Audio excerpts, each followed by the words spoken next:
Well, you know, Peter Morin was the one of the personalities, along with Dorothy Day, who started the Catholic worker movement. And it was his genius back in the 1930s and 40s when he was writing and speaking to take very sophisticated intellectual material and recast it in the language of the man of the street, is how he would put it.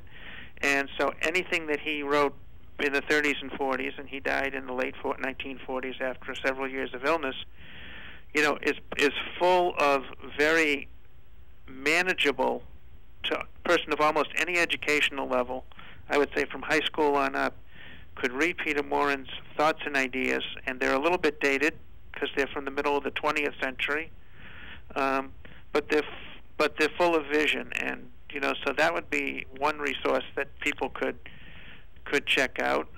His classic volume is called Easy Essays, and it's full of social vision that people could really chew on and think about and pray over and act from. So that's one.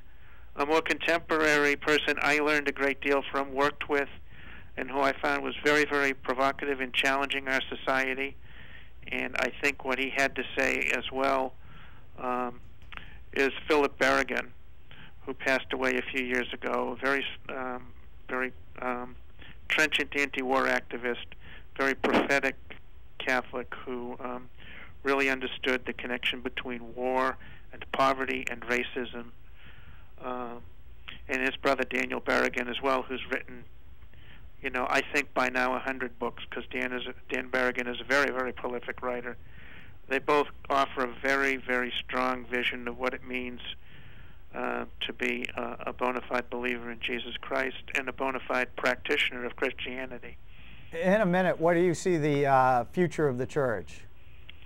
That remains to be seen. As it, you know, the institutional church is a very frustrating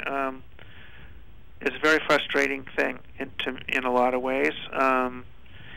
But I think that there's something besides the institutional church in the Catholic tradition that we can all latch on to. You know, we can all try to understand how to live according to the gospel, according to the Sermon on the Mount. We can all learn how to practice the corporal and spiritual works of mercy. We can all learn devotion to Jesus and to what he taught us about how to live and how to serve others. And we don't have to, you know, we can do that whether or not the institutional church is doing well by us or well on its own terms. It's having very rocky days these days, and a lot of people have lost confidence in it. But it doesn't mean that, you know, prayer and sacrament and scripture study can't take us a long way toward being better human beings and more conscientious and faithful Christians. So,